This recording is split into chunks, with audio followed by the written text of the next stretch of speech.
I swear I'll be gentle, the giant cowboy promised the lonely Black Widow. The dust never settled in Red Mesa. It clung to everything like the whispers that followed Eulalia Harper through the narrow streets. Children scattered when she approached the general store. Mothers pulled their young ones close and crossed themselves. The devil widow had come to town. Eulalia kept her chin high as the shopkeeper turned his back to her. She placed her coins on the counter anyway. He swept them into his palm without looking at her face. No words were exchanged. None were needed. The walk to the river took longer than it should have. Eulalia carried 2 wooden buckets that knocked against her legs with each step. The town well stood in the center of the square. Clean water, close to her cabin, but not for her, never for her. At the riverbank, she knelt on the smooth stones. Her reflection wavered in the moving water. 2 husbands dead, both buried in the cemetery that overlooked the town, both blamed on her presence in their lives. The sound of hooves made her look up. A shadow fell across the water. The horse seemed too small for its rider. The man towered above her even while seated. His hat brim cast darkness over his face. Bartholomew Radcliffe had ridden into Red Mesa an hour before sunset. The townspeople had stared, whispered, pointed. His size made strong men step aside. His quiet voice made them lean forward to listen. The saloon keeper had charged him double. The room he received had a broken window and a door that would not lock. Bear paid without complaint. He had seen worse treatment in other towns. Now he sat watching the woman everyone feared. She filled her buckets with steady hands, no trembling, no hurried movements. The dignity in her posture spoke louder than any words. Bear climbed down from his horse. Dust swirled around his boots as they touched ground. Eulalia glanced up but did not flee. Her dark eyes held intelligence, strength, nothing that matched the stories he had heard in town. He removed his hat. The gesture seemed to surprise her. "Ma'am, I hear tell you might need some help with repairs around your place. I swear I'll be gentle with your property." His voice carried the softness of distant thunder. Eulalia studied his face, weathered skin, kind eyes, hands that could crush stone but held his hat like it might break. "Folks say different things about gentle men in this town." Bear nodded toward her cabin visible through the cottonwoods. "Folks say different things about a lot of matters. I prefer to see for myself." Hoofbeats approached from town. Multiple riders. Eulalia's shoulders tensed. Bear turned to face the sound. His hand did not move toward his gun. It did not need to. Hiram Bostwick led 4 men toward the river. His horse pranced beneath him like it knew its rider owned half the territory. His eyes fixed on Bear with the look of a man used to getting his way. "Stranger, you picked poor company for conversation." Bear stood between Hiram's horse and Eulalia. The positioning was not accidental. His massive frame cast a longer shadow as the sun dropped lower behind the hills. "Company seems pleasant enough to me," Bear said. His voice remained steady, calm, the kind of calm that made smart men think twice. Hiram's horse shifted under him. The animal sensed tension its rider tried to hide. "You don't understand the situation here, friend. That woman brings misfortune. 2 husbands dead, crops failing wherever she walks, children taking sick after she passes by." Eulalia rose from the riverbank. Water dripped from her hands back into the current. She said nothing. Her silence carried more weight than any defense. "Seems like a lot of blame for one person," Bear observed. "Facts are facts. Ask anyone in town." Hiram gestured toward Red Mesa. "She's poison in a pretty package. You do well to ride on before her curse touches you too." Bear picked up one of Eulalia's water buckets. The handle disappeared in his grip. "I'll take my chances." The threat in Hiram's eyes sharpened. His men shifted in their saddles. Hands moved closer to weapons. Bear noticed everything. The nervous twitch in the second rider's jaw. The way the third man's horse favored its left foreleg. The fourth rider's reluctance to meet anyone's gaze. "This is your only warning, stranger." "Obliged." Bear lifted the second bucket. "Ma'am, shall we head back?" Eulalia walked beside him toward her cabin. Neither looked back at the mounted men. The sound of hooves eventually faded into the distance. The next morning brought whispers that spread faster than wildfire. The giant stranger was under the devil widow's spell. She had bewitched him at the river. Soon he would meet the same fate as her husband's. Bear appeared at Eulalia's cabin door before the sun cleared the mountains. He carried a leather tool satchel and wore work clothes instead of riding gear. The loose boards on her porch had not fixed themselves overnight. "You don't need to do this," Eulalia said through the partially opened door. "Porch won't repair itself." She watched him work from her kitchen window. His movements were precise, efficient.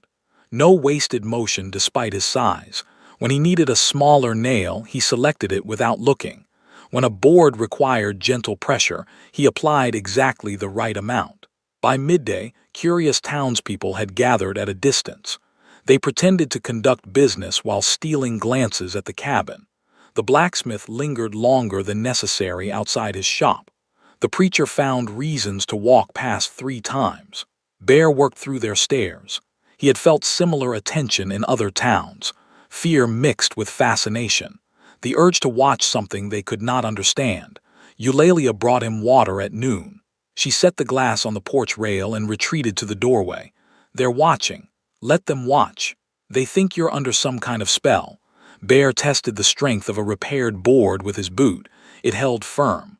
What kind of spell would that be? The kind that makes men do foolish things. Eulalia's voice carried a note of sadness. The kind that gets them hurt. Bear looked at her directly.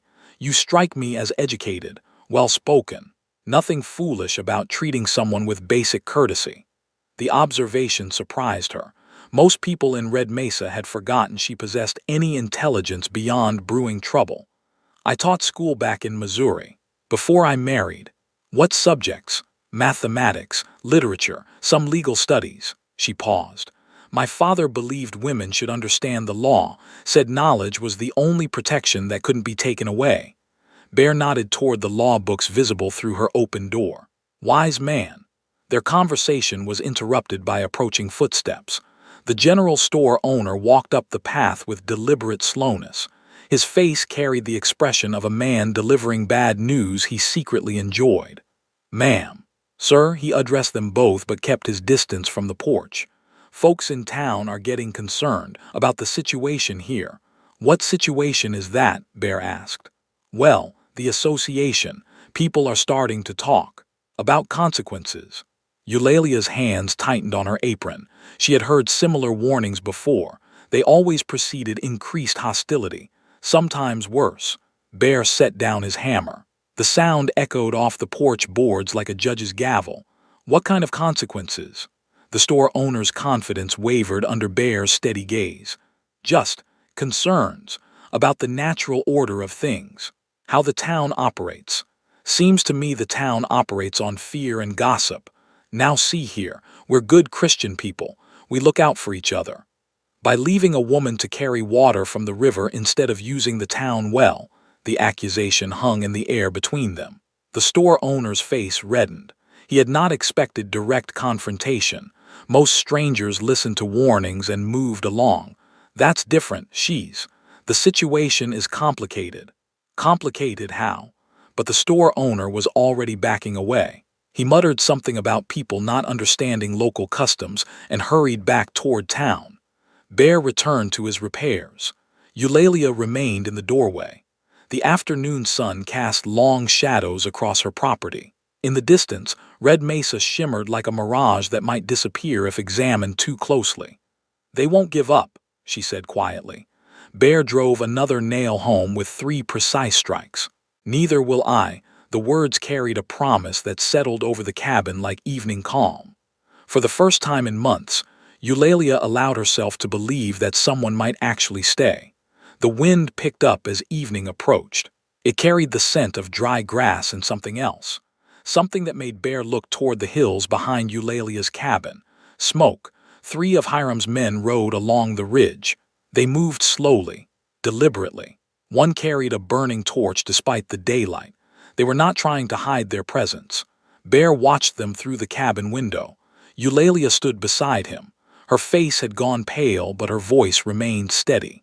"They're heading for the brush pile behind my garden, the one I've been meaning to clear." The brush pile sat 20 yards from her cabin. Dry branches and dead grass stacked shoulder high, perfect kindling in the wrong hands. The wind would carry any flames straight toward her home. How long has it been there? 2 months, since the last storm brought down that old oak. Bear studied the rider's positions, the wind direction, the distance from cabin to pile. Everything pointed to deliberate calculation. This was not random mischief. Get your important papers, anything you cannot replace. Eulalia moved toward her bedroom. Bear stepped onto the porch. He could see townspeople gathering in the distance. Word traveled fast in Red Mesa, especially word about potential disasters involving the Devil Widow. The first wisps of smoke rose from the brush pile. The men on the ridge sat their horses like spectators at a show. They made no effort to hide their involvement, no attempt to fight the flames they had started. Bear walked toward the fire with measured steps. Behind him, Eulalia emerged with a small wooden box clutched against her chest.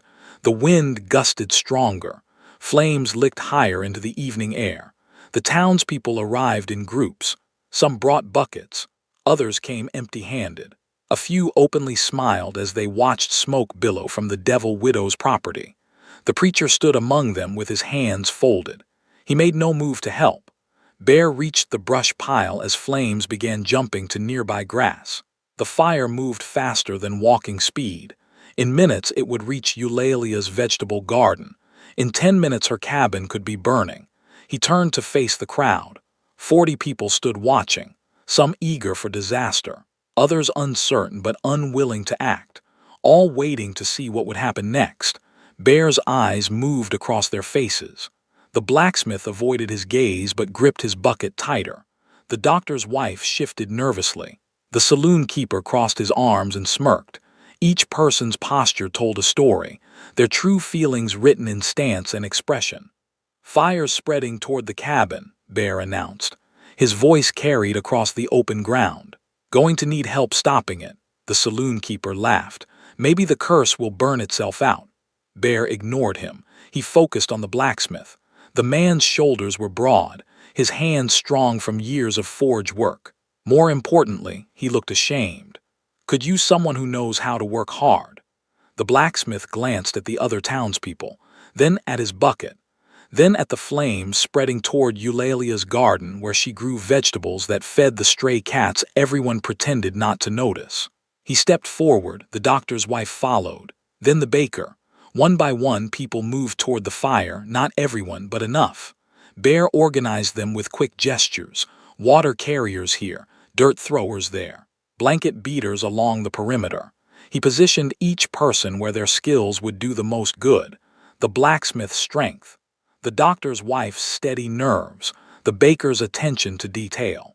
What amazed them was how Bear seemed to know exactly what each person could do best. He read their capabilities like text on a page, placed them where they would succeed rather than fail. The fire fought back. Wind gusts sent sparks flying toward new patches of dry grass.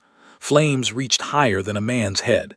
Heat drove the volunteers backward twice, but Bear's calm direction kept them organized, focused. Eulalia worked alongside them. She knew her property better than anyone, which areas burned hottest, where the wind would shift next, where to dig fire breaks for maximum effect. Her intelligence became obvious as she anticipated problems before they developed. The townspeople began looking to her for guidance about her own land. The woman they had feared for months was now directing their efforts to save her home. The irony was not lost on anyone. As flames finally died down to smoldering ash, Bear surveyed the volunteers. Sweat and soot covered their faces. Their clothes reeked of smoke, but something else had changed. They looked at Eulalia differently now. She had fought beside them, worked as hard as anyone to save what was hers. The saloon keeper and a few others had never moved from their watching positions. They scowled at the successful firefighting effort. The disappointment in their faces revealed what they had hoped would happen. Hiram's men still sat their horses on the ridge. They had expected to watch a cabin burn. Instead, they had witnessed the town working together. Their torches had backfired in ways they had not anticipated. Bear walked toward the cabin as the volunteers dispersed. Behind him, several townspeople lingered to help Eulalia assess the damage. The blacksmith offered to repair her garden fence. The doctor's wife invited her to church Sunday. Small gestures, but significant ones. Eulalia joined Bear on her porch as darkness settled over Red Mesa. The crisis had revealed something unexpected. When forced to choose between cruelty and decency, more people had chosen decency than either of them had expected. "That was not accidental," she said quietly. Bear nodded toward the ridge where the riders had finally disappeared. "No, it was not. They'll try again." "Yes, they will." But something had shifted during the fire. The town's absolute unity against Eulalia had cracked. Seeds of doubt had been planted about who the real threat might be. The morning after the fire brought unexpected visitors. The blacksmith's wife arrived with fresh bread. The baker brought coffee beans. The doctor's wife carried wildflower seeds to replant Eulalia's burned garden. Small gestures from people who had crossed the street to avoid her for months. Bear watched the interactions from the porch. He noted how Eulalia's shoulders relaxed with each kindness, how her smile came easier than it had since he arrived in Red Mesa. The fire had burned away more than brush and grass, but not everyone approved of the changing attitudes. Hiram rode past the cabin twice before noon. His eyes lingered on the visitors, on the repair work continuing despite the damage, on Bear's steady presence that showed no signs of leaving. The saloon keeper made his feelings clear at the general store. His voice carried to the street where Bear loaded lumber into a borrowed wagon. "Folks getting soft, forgetting what she cost this town. 2 good men dead, crops failing, children taking fever." The store owner nodded agreement but kept glancing toward the window, toward Bear's imposing figure handling heavy boards like they weighed nothing.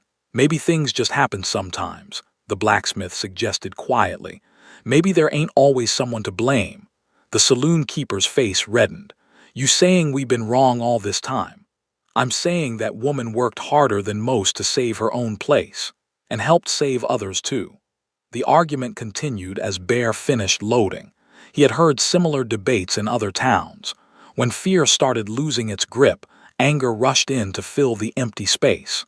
People did not like admitting they had been wrong, especially about something as serious as persecution. That evening, Eulalia invited Bear inside for supper. The cabin's interior reflected her education. Books lined one wall, legal texts mixed with poetry and mathematics. A small writing desk held neat stacks of papers covered in careful handwriting. "You've been keeping records," Bear observed. "My father's advice: document everything. Dates, times, witnesses." Eulalia gestured toward the papers. "Every strange death, every accident, every time someone blamed my presence for their troubles." Bear examined her notes. The handwriting was precise, the details thorough. Dates and locations marked with mathematical accuracy. This was not the work of a grieving widow lost in superstition. This was systematic investigation. "Your first husband. Tell me about the day he died." Eulalia's hand stilled on the coffee pot. "Samuel was clearing brush on Hiram's north pasture, rattlesnake country. Everyone knows it, but Hiram sent him alone. No partner, no proper tools. Just a dull machete and orders to clear 2 acres before sunset." "Hiram's orders specifically?" "Samuel told me the night before. Said Hiram wanted that section cleared for new grazing. Seemed strange timing. Middle of snake season, but Samuel needed the work." Bear studied her notes about that day: weather conditions, time of death, location of the snakebite, the doctor's examination, everything documented with careful attention to detail. "Your second husband, Thomas." Eulalia's voice grew quieter. "He worked part-time at the general store, started noticing discrepancies in the medicine supplies. Bottles that should have been full were half empty. Labels that didn't match contents. Medicine tampering. Thomas thought someone was watering down treatments, selling the extra for profit. He planned to report it to the circuit judge." Eulalia pulled out another set of notes. "Found dead the next morning. Horse supposedly threw him into the rocks by Miller's Creek." Bear examined the second incident's documentation. Again, precise details, witness statements, timeline of events, physical evidence descriptions, the work of someone who understood legal requirements for proof. But Thomas was an experienced rider. 20 years in the saddle, that horse was gentle as a lamb. Something spooked it that night. Or someone did. The pattern became clearer as Bear reviewed more of Eulalia's research. Both deaths had removed men who posed potential problems for someone with power in Red Mesa. Both had occurred at convenient times. Both had been quickly attributed to Eulalia's supposed curse. You've been investigating alone for months. Who would believe me? The devil widow claiming her husbands were murdered. Eulalia shook her head. I needed proof, real evidence, the kind that would convince a judge. Bear understood now why Eulalia had seemed so calm during the fire, why she had organized the firefighting effort with such precision. She was not a victim paralyzed by fear. She was a woman gathering ammunition for a war she intended to win. There's more. Eulalia pulled out a third folder. Other deaths, other accidents, all blamed on my presence but all benefiting the same person. The additional cases painted an even clearer picture. A county tax assessor who died in a riding accident the week before investigating Hiram's property valuations. A traveling merchant who disappeared after questioning Hiram's cattle brands. A bank examiner whose heart supposedly gave out during his review of Hiram's loans. He's been using you as cover for years. The perfect scapegoat. A woman everyone already fears. Every unexplained death becomes proof of my curse instead of evidence of his crimes. Bear leaned back in his chair. The scope of Hiram's operation was larger than he had imagined. Not just a greedy rancher eliminating competition. A systematic criminal enterprise using superstition as camouflage. We need more than documentation. We need witnesses willing to speak. That's the problem. Anyone who might testify ends up dead, or disappears, or suddenly changes their story. Bear thought about his own past. The cases he had solved not through violence but through psychology, understanding what motivated people to act, what scared them into silence, what might convince them to find courage. What if they felt protected? What if speaking up seemed safer than staying quiet? Eulalia studied his face. You have experience with this kind of situation. Some, different town, similar corruption. Bear gestured toward her research. But I never had an investigator this thorough working the case. Outside, night sounds settled over Red Mesa, crickets and distant cattle, the normal rhythms of a frontier town going to sleep. But inside the cabin, two people were planning to wake up secrets that powerful men wanted to keep buried. Dr. Marcus Webb arrived at Eulalia's cabin 3 mornings later. He approached on foot instead of horseback. His medical bag clutched tight against his chest like a shield. His eyes darted toward town every few steps. Bear met him at the garden gate. The doctor was younger than expected, maybe 35. His hands shook slightly as he removed his hat. Fear radiated from his posture like heat from a forge. I need to speak with both of you about the deaths, about what I know. Eulalia emerged from the cabin. She had been expecting this visit ever since Bear suggested that guilt might eventually outweigh fear in certain people. The doctor's conscience had apparently reached its breaking point. Inside the cabin, Dr. Webb sat at Eulalia's kitchen table. His medical bag rested beside him, but he made no move to open it. Instead, he pulled out a leather journal from his coat pocket. The pages were filled with precise medical notation. I've been keeping records, real records, not the ones I filed with the county. Bear positioned himself where he could watch the door, old habits from his law enforcement days. Always know who might be coming, always have an escape route planned. Samuel Harper's death, Dr. Webb began. The snakebite was real, but it was not what killed him. Eulalia's hands tightened on her coffee cup. She had suspected, but hearing confirmation still hit like a physical blow. He was dying when they brought him to me, but slowly. The venom was working through his system. I could have saved him with proper treatment. The doctor's voice grew quieter. Hiram was there. He sent my assistant away, told me Samuel was already gone, insisted I pronounce him dead. But he was still alive, barely breathing. But yes, still alive. Dr. Webb opened his journal. I have detailed notes about his condition, pulse rate, breathing pattern, responses to stimulation, all proof he could have been treated successfully. Bear studied the doctor's face. The man was telling the truth. Guilt had been eating at him for months, maybe longer. Thomas Harper's death, no riding accident. Dr. Webb turned several pages. Blunt force trauma to the skull, but not from hitting rocks. The wound pattern was wrong, too focused, too precise. Eulalia set down her coffee cup with deliberate care. Someone struck him, with something heavy, round, like a hammer or the butt of a gun. The doctor's hands trembled as he showed them his sketches. I drew everything, measured the wounds, documented angles and force patterns. Why didn't you report this? Dr. Webb laughed bitterly. To who? The sheriff works for Hiram. The mayor owes him money. The judge only comes through twice a year, and Hiram controls what cases reach his attention. Bear understood the doctor's position. He had seen similar corruption in other towns. When the system itself was compromised, honest men had few options. They could flee, stay silent, or end up dead. There are others, Dr. Webb continued. The tax assessor.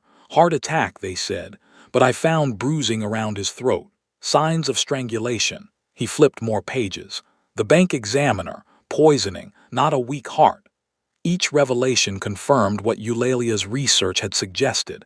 Hiram had been eliminating threats for years, using the doctor's complicity to falsify cause of death, using Eulalia's reputation to explain away the pattern of convenient deaths. What changed your mind about staying quiet? The fire. Dr. Webb looked directly at Eulalia. Watching you work alongside people to save your own home, seeing how they treated you afterward, I realized I was helping persecute an innocent woman while the real killer walked free. Bear leaned forward. You're willing to testify to all of this. If you can guarantee protection, if there's a real chance of stopping him. The doctor's voice strengthened.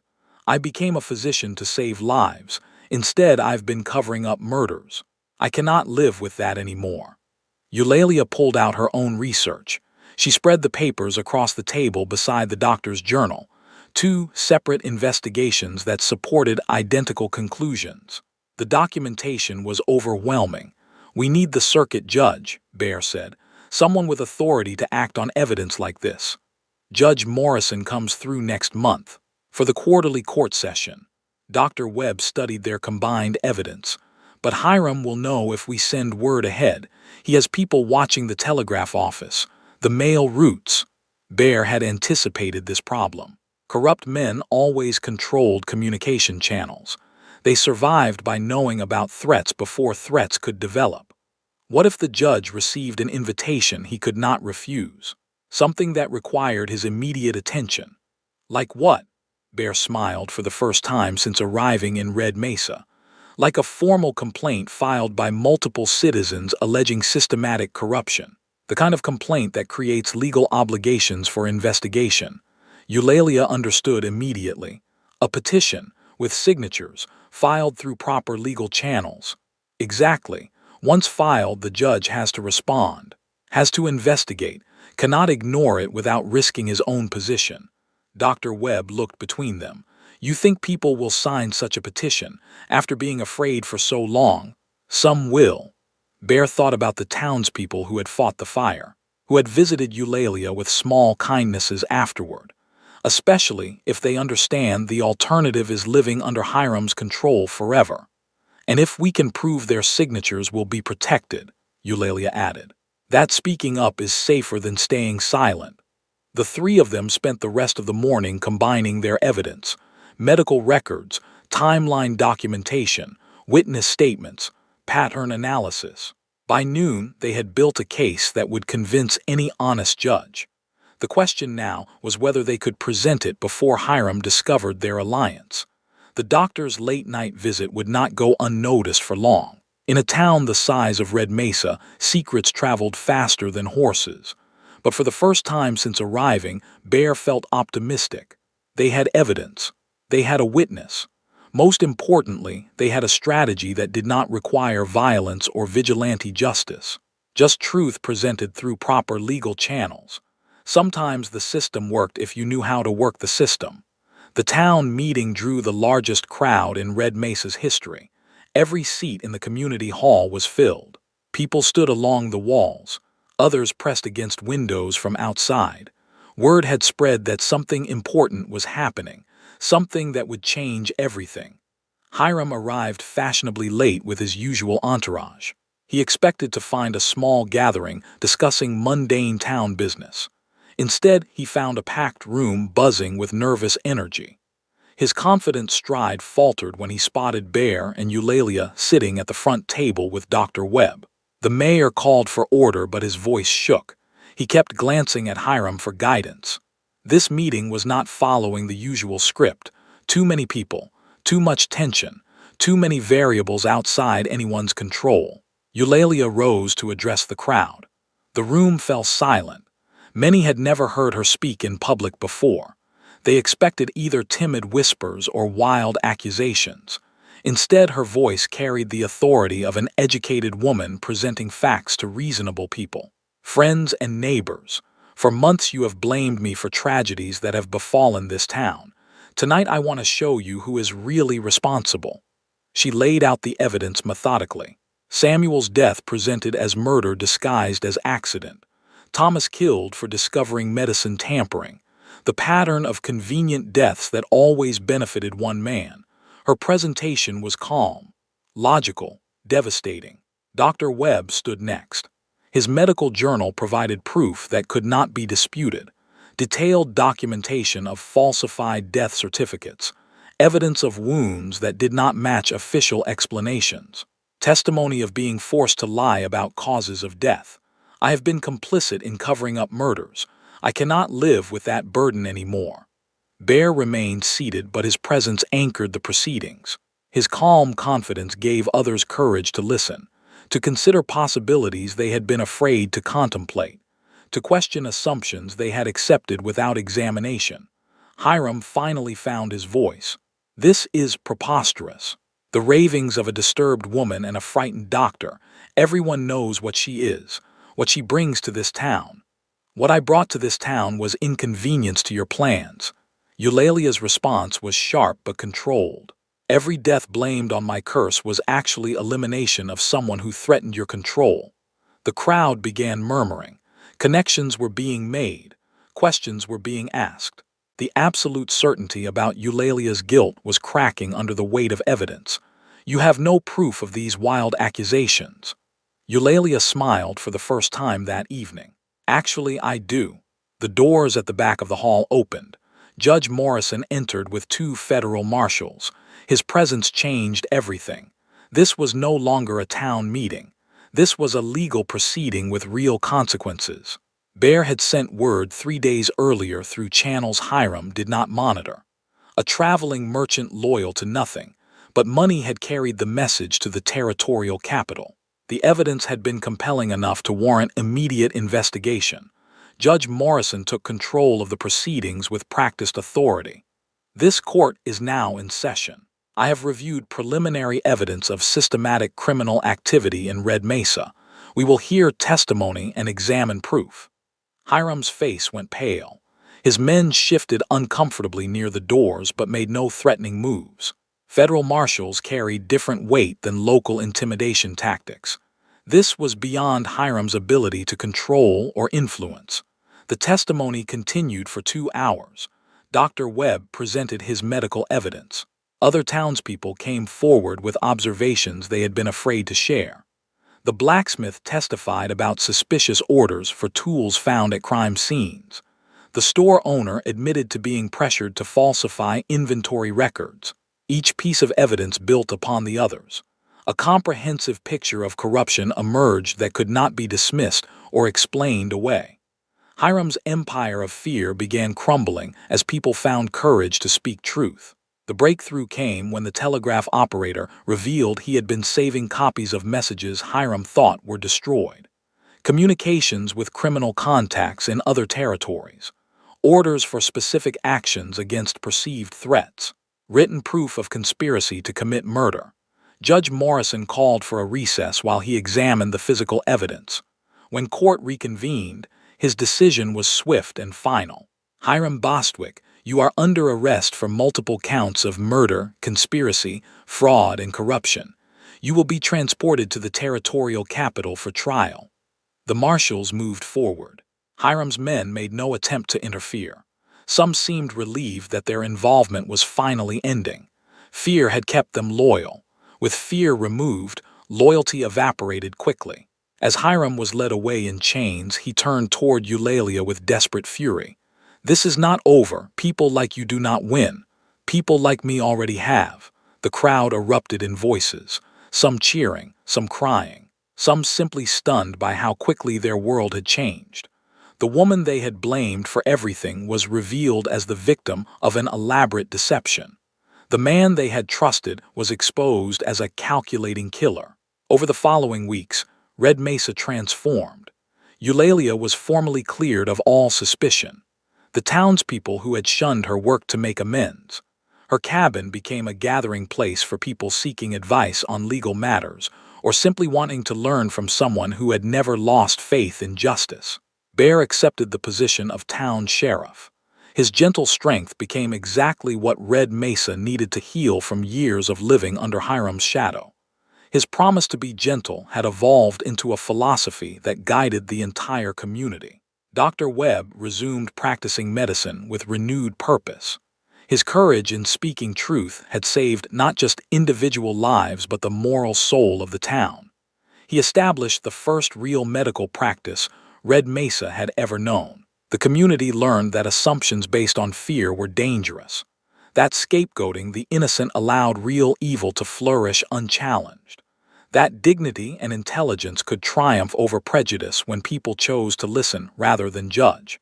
Eulalia and Bear worked together to build something better than what had existed before. Their partnership had begun with a promise of gentleness and grown into a foundation of mutual respect that lifted everyone around them. Red Mesa became known as a place where justice mattered, where people were judged by their actions rather than circumstances, where the courage to stand up for what was right was valued above conformity to fear. The Devil Widow had become the town's moral compass. The dangerous drifter had become their protector.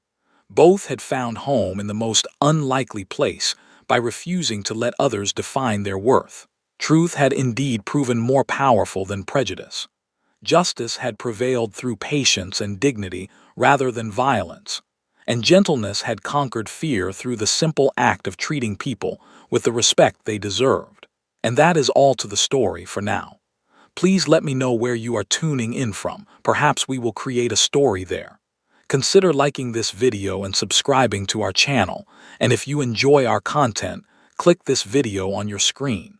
I promise you it's worth watching. See you tomorrow.